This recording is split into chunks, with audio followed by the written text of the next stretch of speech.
Hello, and welcome back to an all-new episode here on the Desensitized channel. As always, my name is Darius Cook, and today I'm coming to you with another solo video to break down a series that I am so happy to be discussing, and that is Season 6 of The Dragon Prince Mystery of Aaravos. Yes, that's right. Today I want to break down the most recent season of one of my favorite shows, The Dragon Prince.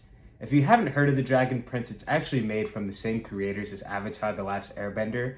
So if that's not enough to sell you, I don't know what's going to do it, really. It's not quite as poignant or well executed as that series, but there's so much to love in this series, especially if you're a lover of lore and great animation and fun stories. This series has a lot to offer. So that being said, the rest of this breakdown is going to be filled with spoilers. And so without further ado, we are discussing, is Season 6 of Dragon Prince great, or is it a disappointment? Let's get into it. So, if you're a fan of me, or if you've been aware of what I've been up to, you might be aware of a little show called The Darius Show. That is a podcast that I did for a couple years, and the most recent episode I uploaded to it, I've kind of stopped that podcast, at least for now, but the most recent episode that is up is actually from a year ago, breaking down the 5th season of Dragon Prince. The title of that podcast was called The Dragon Prince is Great, Again, with a question mark, and that's because over the course of these seasons of Dragon Prince, there have been some really high highs, and there's also been some low lows. If anyone is unaware, the Dragon Prince originally came out with just 3 seasons. When it was coming out, there was no implication that there's going to be more story after these 3 seasons. And then, as season 3 was coming out and the creators were kind of getting more funding, they ended up having this vision to have another 4 seasons as a sister series to the show that came out afterwards. They did a time jump for the characters, and with that came a lot of new plot, characters, and choices made to the series.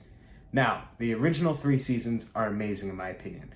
It has some faults, but overall, I think it's a 9 out of 10 delivery. It's really awesome. That being said, when we jump back to season 4, after the time jump, after COVID, after a lot, there was a significant drop in quality. So much so that I was no longer proud to recommend this show to friends and family that I wanted to check out the series for so long. The disappointment of season 4 was so strong that I was questioning whether or not the series had any real merit to it anymore. That being said, season 5 came out with a bang, and I think it course corrected a lot of the choices that were poor in season 4. And here we are in season 6. So, I had my hype about this series again. I thought season 5 was a really good season, especially with some 10 out of 10 episodes in the middle of it. So yeah, coming into season 6, my expectations were high once again for some Dragon Prince greatness. And I've got to say, it did not disappoint. Season 6, I'm going to go on paper saying, I think that this is the best season of The Dragon Prince. I don't think every episode is a banger. I think the first 3 are kind of the weakest in the bunch, but especially once we get to the back half of these episodes, we start getting some real answers that we've been waiting for in the story. We've gotten some major development for our characters. I think there's a lot of weird choices that were made in the beginning of Mystery of Aaravos that finally got our characters back to where it feels like they should be. And for that reason, I really do think that season 6 was a great addition to the Dragon Prince world. All right, so I get it. I said I've glazed the show a lot, but let's get into the specifics of what I enjoy about the series. One thing that the show always does is that it splits its characters up, and you're following multiple plot points at the same time. So my approach for this review is to dive into each plot point and discuss how it was specifically handled. For the first one, I'm just going to dive right into Rayla and Callum. I think that this is easily the plot of the season that was given the most attention. And I think that I think this season handled Rayla and Callum so well, especially compared to the last 2 seasons and how they handled those characters, that it's one of the main reasons that the show feels like it's finally back on the right course. So, this season sends them on a bit of a wild goose chase. Their goal is to figure out how to handle the prison that Aaravos is in to make sure that he doesn't escape, and that he doesn't just escape just to end up being freed later down the line. They have a very complicated situation at hand, and so Callum comes up with this plan to leave a decoy Pearl while him and Rayla take the real Pearl to a different area with the Star Touch Elves to get advice from them on how to seal Aaravos away forever, or better yet, destroy him in the prison altogether. Now, what Callum doesn't realize is, even though that was a solid plan, he was manipulated by Aaravos in his sleep to kind of switch the eggs out. So it kind of defeated the whole purpose of his plan. This whole time he was carrying around a candy decoyed version of this egg. So if there's any critique to this section of the story, I do think that it is a little unsatisfying to send these characters on basically a pointless mission.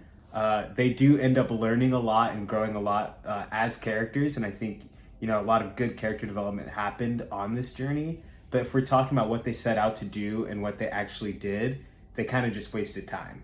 And not only did they waste time on a pointless mission, but they were away. Callum and Rayla are two of the most useful people in the kingdom. Callum is the High Mage of Katalis. Rayla is their best warrior. They were away when it really mattered and the kingdom really needed defense. So that is a bit of a critique, and that is like narratively a little unsatisfying to have them just go on this waste of time. But like I said, we did get some good character development moments out of these characters, especially from Callum, that I'm willing to look past it and just accept the good bits that we did get. So what good bits am I talking about here? The main thing that comes to mind is how they've been handling this plot of Callum being tempted by the darkness. In the early seasons, we see Callum explore using dark magic a little bit before he realizes how corrupt it has the capacity to making the user. And he swears off of using dark magic. And in season 5, which might be my favorite episode of the season, is an episode where they're on a ship and his brother and Rayla are both captured and they're at danger of losing their lives unless Callum can do dark magic to give the person what they want who's threatening their lives. He ends up making that choice, and I think the way they filmed that was really strong. And this season he revealed that he made that choice to Rayla. I really like how they played out that reveal, because at the beginning of the season I'm noticing that Callum is really pulling back from his relationship with Rayla. And if you go back to my podcast and hear my discussion about season 5 and the seasons leading up to that before, you'll see I have a lot of critique over how they spent so much time getting Callum and Rayla together, and then at the beginning of season 4 they just took out any chemistry that they had whatsoever. It was like deflating a balloon just for some petty story beats. I thought that was still happening at the beginning of the season, but then when you realize that he doesn't feel comfortable giving himself physically to Rayla, I think there's implications of he's not ready for them to take the next step in their physical relationship. I think there's layers of that here. But the reason why he's not is because he feels ashamed that he did dark magic again, even though he promised Rayla that he never would. It was like this big hanging secret that he had hidden from her that was not allowing him to take those intimate steps to move forward in their relationship. And I do like that by the end of the season, that was something that they overcame together. And now they finally feel like a good couple moving forward. In the 6th season of the series, we finally have some good Raylan action. Now that Callum has finally acknowledged that to Rayla, and that he can commit himself to trying to find a way to be better, the star-touched elves end up giving him a path forward to kind of uncorrupt some of the darkness that's in his soul, that's leaving him vulnerable for Aaravos to seep in and manipulate him in different ways. So he goes on a bit of a journey, something like a psychedelic trip, where so the whole thing with these star-touched elves is that they wear blindfolds. They wear them constantly. It's part of their religion, essentially. They only take it off when there's the clear night and the full moon and all the stars are in alignment. So that way, anytime that their eyes are witnessing anything, it's from starlight specifically. And their goal in this religion is, if they do that enough, then at some point they can get time sight, I believe it's called. It's a very, very meaty concept that was introduced this season, but essentially we do get to witness a character experience this transformation and essentially be able to time travel. They perceive time completely out of order, so they can play out potential paths and scenarios to see how they end up, and then take those decisions back and choose a different route. More on that in a minute, but we see Callum actually put on a blindfold to kind of trust this religious process that they have to find his one inner truth, and that ends up being his love and admiration for Rayla. It's a bit corny, a bit cheesy, but there were some really nice visuals that accompanied Callum floating through space and finally overcoming this darkness within him. Again, a little corny for my taste, but I appreciate that they were very intentional about finding a solution for wrapping up Callum's character with this dark temptation plot lingering in the background for a few seasons now.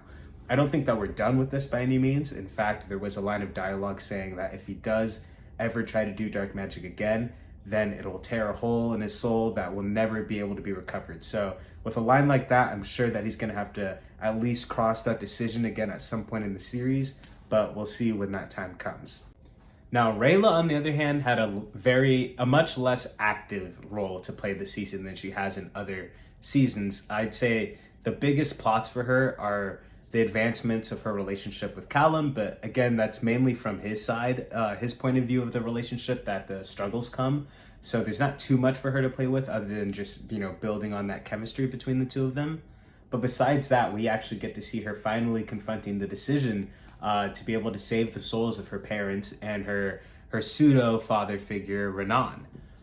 If you recall, back in season 3 or maybe 4, I can't quite remember right now, they were turned into these coins by Claudia and Viren. They turned her family and her pseudo father figure.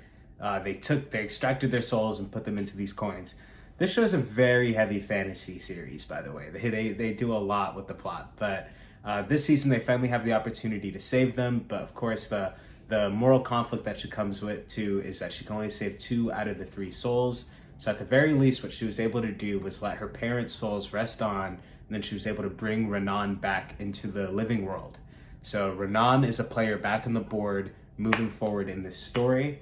I gotta be honest, I don't really care about Renan. He didn't leave a very big impression on me, aside from the episode when he ended up getting turned into the coin. I'm happy that Rayla, is getting to wrap up these plots for herself, but if I'm being honest, it's one of the plots in the season that I'm really not interested in. I just don't feel like they've given enough development to these, adult figures in Rayla's life for me to really feel the emotional pull towards the situation that's happening with them. There was some beautiful moments with her connecting with her parents' soul before they kind of passed on. But again, I could take it or leave it. There's other plots in this series. There's other characters that I think have way more interesting subplots going on. So Rayla, I love to see her on screen always, but this is probably a lower season for her. She definitely showed up and did her job and was consistent in all her scenes, but there just wasn't too much for her to do specifically as her own character this season. Viren is a character that they made some interesting choices with this season. Viren has been dying for like 3 seasons now. I'm happy that we finally got to say our goodbyes to this character. He is now officially dead for the 3rd time, I believe. That guy just keeps getting resurrected. But, one thing I discussed in my season 5 review is, it's interesting that they're trying to develop some type of redemption plot for Viren. Even though he was pretty much the main antagonist of at least the first 3 seasons, and he was still pretty much the main antagonist of season 4, even though season 4 marks the beginning of the shift of antagonists being from Viren to more specifically Aaravos. But, Viren in season 5 was just a husk of a man. He was just kind of charging forward, wasn't really negative or positive. He was just kind of there, being used as a pawn. This season, he is, he died and got brought back to life, and now he finally sees the error of his ways. He's like fully, I don't think him as a character in the context of the other people around him has been redeemed, but internally he has completely shifted his path. He is no longer wanting to fight for the bad side. He sees everything that he's done wrong in his past, and he wants to make amends and own up for all of his sins. It does lead to some cathartic moments. It's interesting, especially at the beginning of the season when we have this dramatic moment where, Claudia just sacrificed her whole leg and like her whole appearance and really went down a dark path just to bring Viren back to life. And now he immediately is rebuking the path that he specifically led her down. He brought her to this point to make all these actions. And then he's immediately going to wake up and say, "Daughter, you're on the wrong path. You must turn around. You can't be doing this." Of course, that is going to be a major point of conflict for Claudia. And, that really gets into who I think is the most interesting character of the series at this point is Claudia. She has had such an interesting path from season 1 to this point. But I'm going to put a pin in that because I want to wrap up Viren while we're on the topic. Viren makes his way to Katalis, and that's where he's confronted by Soren, his son, who he led down a bad path. If you recall, Viren actually told Soren to kill King Ezrin when he was a kid in season 1. Soren did make that decision. However, from that point, he had a proper redemption arc that wrapped up in the first 3 seasons, and from this point moving forward, he's been one of our main characters that we know and love. I love Soren's redemption plot. I love Soren as a character, and seeing how far he's come, and then being confronted by his evil, malicious father who ignored him his whole life and had no regard for his own son whatsoever, and getting some of those reveals from the audience point of view, but not for Soren's point of view. There was some very poignant storytelling. I was very critical that we've kept Viren around this long, and I don't think that there was necessarily a reason to do it up until this point. But getting the point of view of Viren confessing all of his sins and getting this fleshed out storytelling of what was already been hinted to us in the previous season, but really getting to see that, the reason why Viren ever got into doing dark magic was to save the life of his son, Soren, who seemingly had a terminal illness that he was not going to survive as a child. The fact that Soren still is not privy to this information is very interesting, and I wonder if he'll ever be. I don't know if he ever needs to be. I think that, this show, there was a very poignant line when Viren comes to this realization at the same time that one of the Star-Touched elves does with Rayla and Callum, is that, is the truth setting them free, or are you just burdening them with information that they don't need to know? And I really would have made the argument that Soren does deserve to know this information until that line gets delivered and I see Viren actually burn the letter of confessions that he made. And I think it's true. I think at this point, Soren has made the progress that he needs to make. He's already proven to be an upright, standing citizen. He's one of the main king guards in Katalis. I don't know that he needs to know that his father went down this corrupt path, killed innocent people to protect his own life, to get him to where he is today. I just don't know that would serve Soren very well. That being said, it's super interesting. And so as a viewer, I do think we kind of need to see that reveal at some point. So I would really like to see that. All that being said, this culminates in the final episode when Katalis is under fire from Sol Regem, the one dragon that we've been getting hints throughout the series. He actually comes and rains down fire upon Katalis, and that's where we see Soren really step up as a character. This was like the best moment for Soren's character. The first half of the season, Soren was he felt like such a kid's cartoon character to me. And that kind of gets into one of my critiques about the show overall, is that it has such poignant writing, really, really poignant writing, and Game of Thrones level character building and world building and geopolitical conflicts and drama, but it's so often undercut by this very kiddish tone. It's more childish than anything you've seen in Avatar: The Last Airbender even. It's like episode 1 Aang level childish is coming from Soren, who's one of the more adult characters in the show. Especially in the first episodes, that was coming from Soren a lot, and I don't appreciate it when the show dips into that more kiddie feeling. But then in this back half, especially when Soren's stepping up when the kingdom's under attack, he became my favorite character. I hate Soren when he's acting like a goofball, because I don't think he's particularly funny or believable as like an adult who would act this way. But when he, when you juxtapose that characterization to when he takes stuff very seriously, he becomes my favorite character. He doesn't have special powers. He's not the best fighter in the room. He's just a guy with a sword who wants to try to do what's best at this point. And for him leading his kingdom the way that he did, I think it was very effective storytelling and really endeared me towards the character. Since I've seen the season, when I think about it, Soren's actually the first person I think of in the way that he led his kingdom in the absence of his king. But anyways, this results in him telling his father that he needs to go out there and do something. He needs to go cast a spell that'll protect everyone from the fire. Viren explains that that's only possible with a great sacrifice, and that is a human heart. And without missing a beat, Soren immediately says, "Then take my heart." That's really the line that shows the level of progress that Soren has made. He is willing to sacrifice himself for the entire kingdom, not because he wants to, not because he wants to be the hero, because it's the right thing to do. The fact that he could give his life to protect the kingdom of Katalis after the things that he's done in the past, the fact that that's the right thing to do, I just thought it was a great turnaround moment for Soren, a great, line in the sand for him.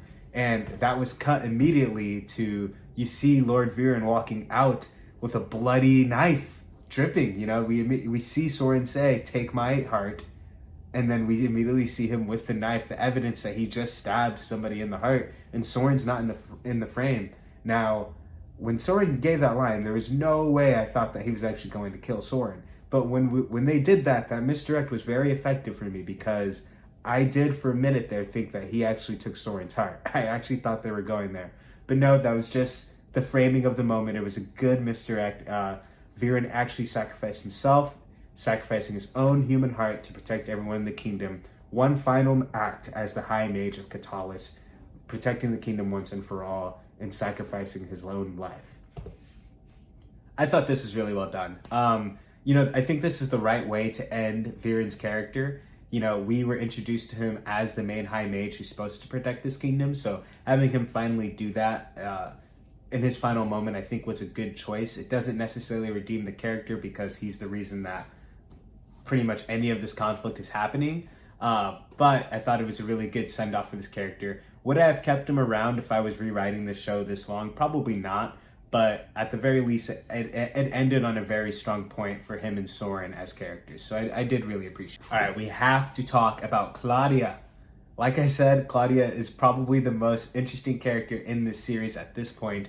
Claudia, in season 1, was an easygoing, girly girl in the kingdom. She had an affinity for using magic and a zest for it, just like we see Callum. Callum had a crush on her. There was like a flirtation between those characters. And then we've slowly seen her being corrupted by her father as these seasons have gone by. And I love how deliberate that this has all been. You actually see her just get 10%, 10%, 10% more corrupt every season.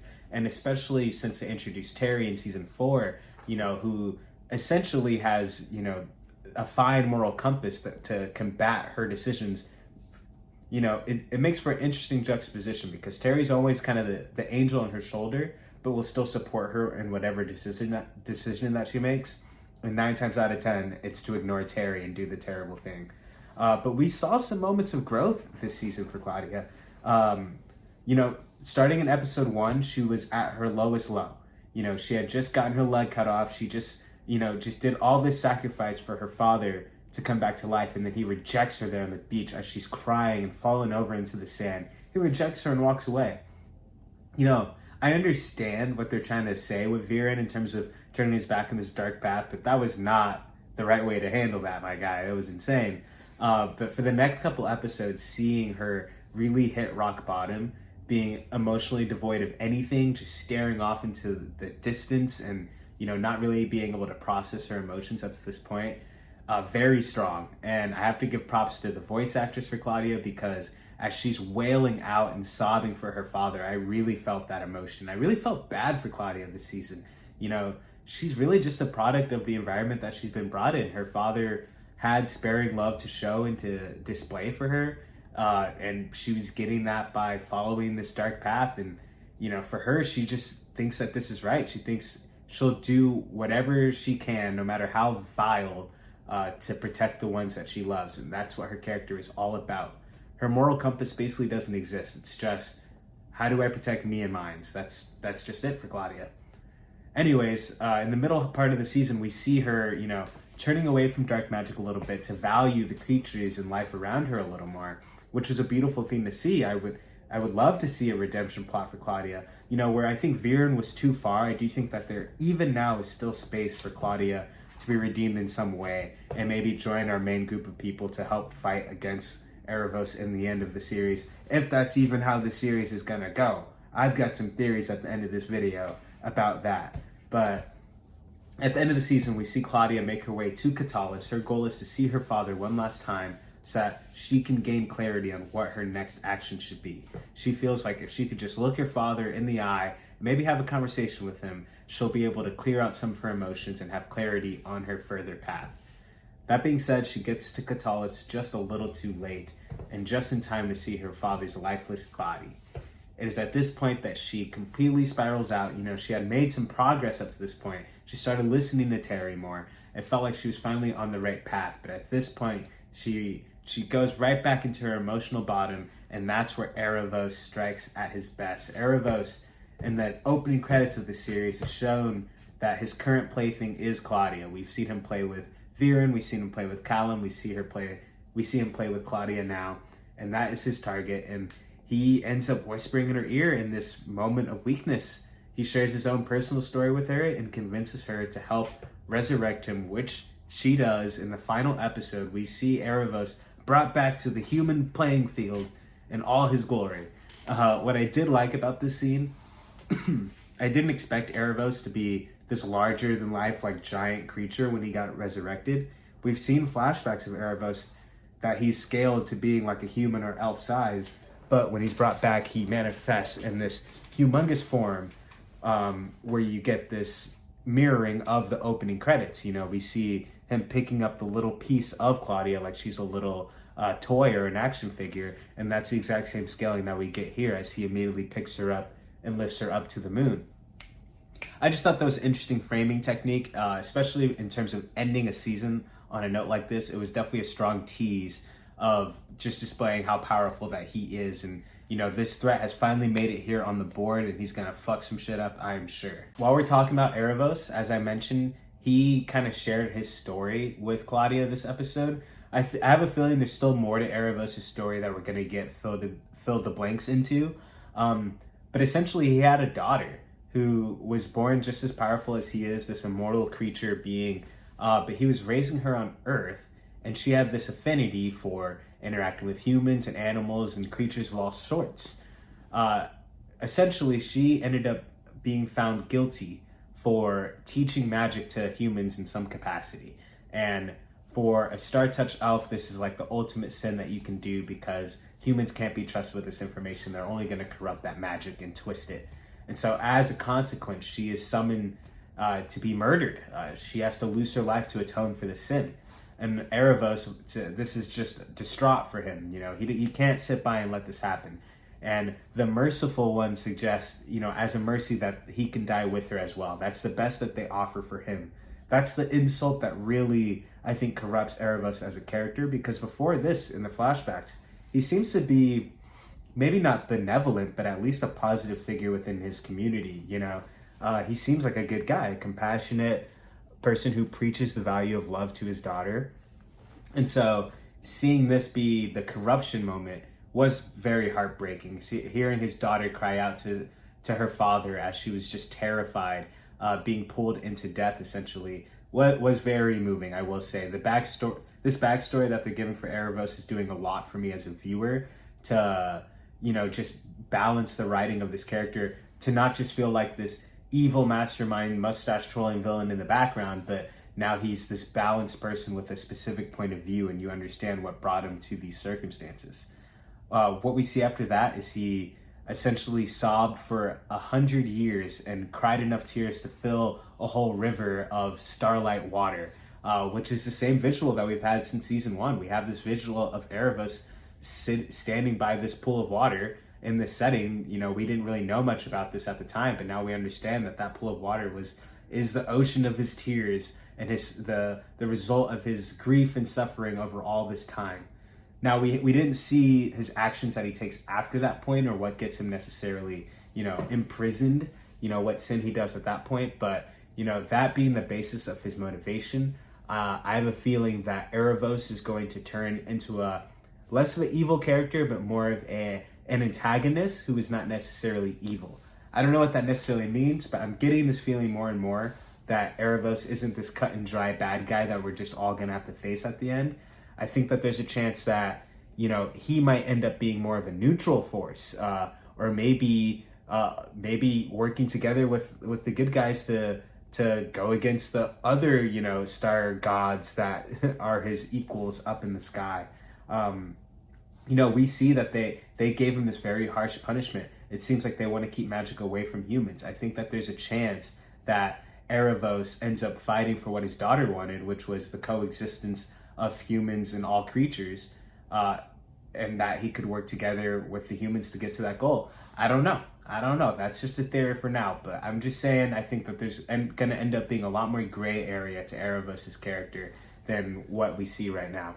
The Sunfire Elf subplot that's happening this season, I will say it's probably the one I'm least interested in, but it's not for lack of quality. It's more for lack of cohesiveness with the story. They do find a way to directly tie it into our main events at the end of the season. But for the last 3 seasons, this plot has just been happening to the side with little to no consequences to any of our main characters. The only direct link being that Callum's aunt, Amaya, is there as Queen Janai's potential wife. It's an interesting subplot. You know, we're dealing with racism, blending of cultures, and then we have like a political warfare situation going on where there's a subsect that wants to have an uprising against the main Sunfire Elf Empire because they feel like they shouldn't be allowing humans to coexist with them.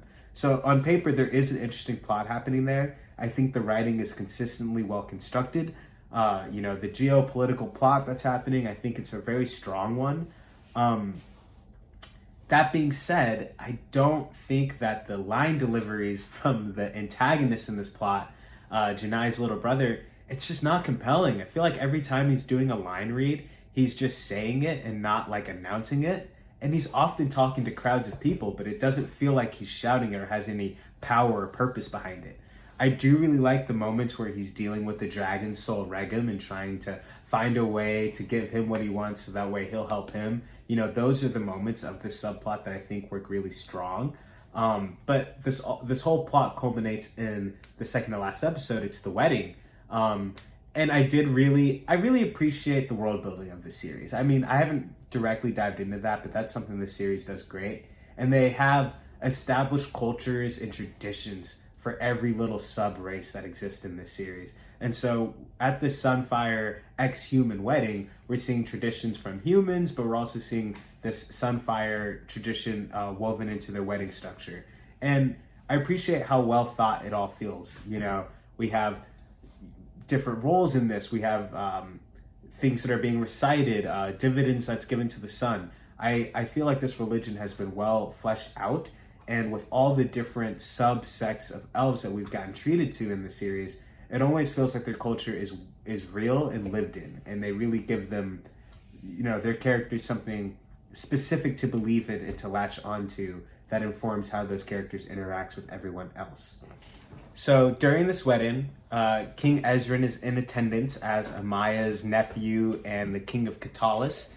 He is there to bear witness to this wedding. But in the middle of the wedding, they get word that her brother is marching with an army. Now, I like how these plots come together, right? I really do. And I really like how they took King Ezran and had him face the leader of that army, and the dialogue and back and forth that happened between them I thought was awesome. Again, the writing is always hitting, especially when they have these meaty conflicts coming head to head. But it felt a little silly for them to be like, we'll just keep doing the wedding, and we're just going to send 12-year-old Ezran to go be the mediator while there's literally an army coming to attack us. Like, that is too ridiculous. And they're like, then after the wedding, they're ready to charge forward, and they're like, wait a minute, has King Ezran returned yet? And they're like, I don't think so. Hello? This is not okay. You cannot just send Ezran with like one guard to go and be the mediator here. I thought it was a little bit ridiculous, but it led to some interactions that I thought were very strong. You know, Ezran flying back through these army of people, trying to tell them all to turn around, it's a trap, while they aimlessly run into what he thought would be a big trap and get them all killed. I thought that was going to lead to a crazy moment. I love how it was filmed, you know. Even though this was animated, they chose to tell the story through a specific camera lens angle that you only get during war movies or something like Battle of the Bastards in Game of Thrones. And it just had that gravitas. Now, of course, the twist is that, you know, it wasn't a trap, it was a double trap, and now your kingdom of Katalis is being attacked under fire. Because that is where the true prison of Aaravos is. This has all been Aaravos' plan all along. He's got people facing different directions. They have conflicts going head to head. They're focused on this while he has his grand plan going on in the background. There's actually a scene earlier on in the series where they zero in on the spider catching a bug in its trap. And I think that is a metaphor for how Aaravos is going about this season. He has multiple plots going on that he has a hand, just a small hand in each little one to get everything that he wants. And that was displayed very well with with the framing of how they move these pieces around. The wedding, Katalis being burned down, and the warring factions. I think that they all play a very good and succinct role with each other. The thing that disappoints me is that Zim is kind of a non-character this season. Honestly, Zim has just been losing relevance ever since the first 3 seasons. He's the de facto Dragon Prince, in my opinion, unless at some point there's a new layer that explains, metaphorically why this show is called the Dragon Prince, but he really just doesn't feel very important anymore. We see that his mom is resting and she's healing. Okay, that was a good check-in, but that's not very interesting at this point. And he just doesn't really have much to do. I want them to try, I hope that in the next season that they find a way to make Zim a more relevant character. He's strong, he can control lightning. Maybe it's time to age him up a little bit more. His mom can talk and so can Sol Regum, so at some point are we going to get Zim speaking?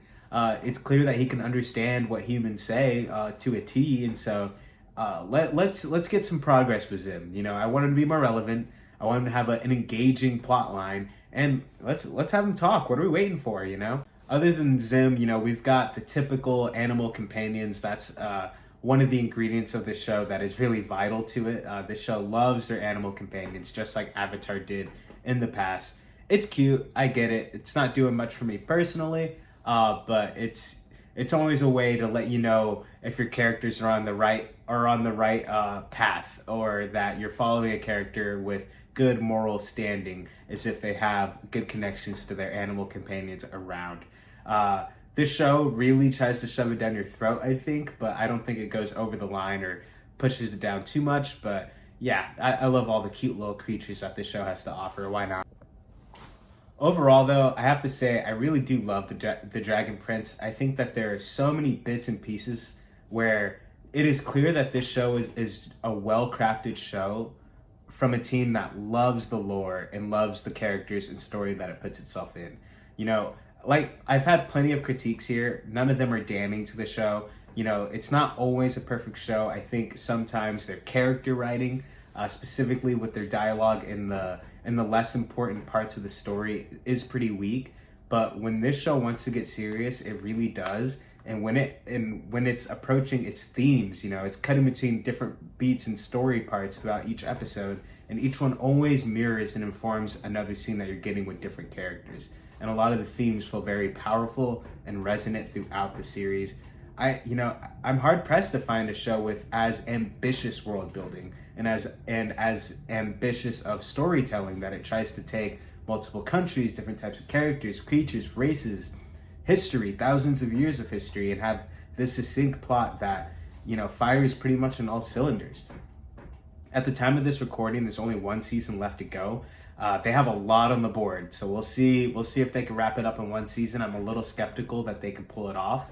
That being said, I have seen rumors that there could be even 3 more total, but at this point, there's only confirmed to be 1 more total season. So we'll see where they land. I think there's a lot of cool characters and factions that you could have this crazy Avengers Endgame level, plot at the very end of the series that could go really cool. Let's get Terry and Claudia on the same page with Callum and Soren and Ezrin and Rayla and Zim. Get some Fire Touch people in there. Let's get Aunt Amaya in there, the deaf character. I would love to see all these characters kind of waging war and going to battle at once with everything that they've learned and grown with over time. One thing I didn't mention too much is seeing Callum be a fully fledged mage at this point and a competent wizard is so awesome. I love it. Because it feels rewarding to see a character who could barely do 1 spell in season 1, and to bring him now where he has this whole repertoire of spells and, is a very competent player in this world. It's very, very satisfying to watch. And one thing I would be remiss not to include in this review is just how good this show is at representation. We have gay characters, we have deaf characters, there's a trans character in this show. When you go to the Sunfire Elves, clearly they're represented to be black or Afrocentric characters. In their fantasy world, they are black characters. But if you look at the crowd of people, in multiple instances in the season, we have 2 warring factions in this race. You get wide shots of all these characters, and they're every shade of black in the book, And I love that, especially in an animated show. Animation is a space that doesn't always do black characters well, but in this show, they do it so well by showing so many different shades of black people that all look cool. It makes me very happy as a black animation fan to see this type of representation across the board. I think they knock it out of the park. But yeah, I think that's all I have to say about Dragon Prince. I already yapped way more than I thought I would. I love this show. I don't know other people that are watching it. It's really Avatar meets Game of Thrones in the best way possible. You know, is this a 10 out of 10 show? It isn't. I'd say overall it's an 8 out of 10 show with a lot of 10 out of 10 moments. And for that, I love you, Dragon Prince. I can't wait for the next and hopefully not the final season. And I hope that this finds the audience that it needs. Honestly, I never hear people talking about it. I think it's kind of a miracle that it's made it this far. Well, hopefully we can keep this Dragon Prince train rolling. And yeah, thank you so much for watching this video. What do you think about the Dragon Prince? What do you think? How do you think they're going to end this season in one more season? You know, of all the remaining plots, what are you most excited to see? And who's your favorite character of the season? Controversial opinion, I think that Claudia is my favorite character. Whenever she's on screen, I think some of the best storytelling is happening. It's a lot of complex emotions. Her and Soren are really great. But yeah, that's going to bring it to a close. Thank you so much for watching this. Like and subscribe and all that good stuff. And like I said, I have over 50 episodes of the Darius Show podcast. Just look up the Darius Show on Spotify and you can find that. I talk about Dragon Prince. I talk about all other animation and great goodness on there. So yeah, I'll see you next time. And remember, I love you.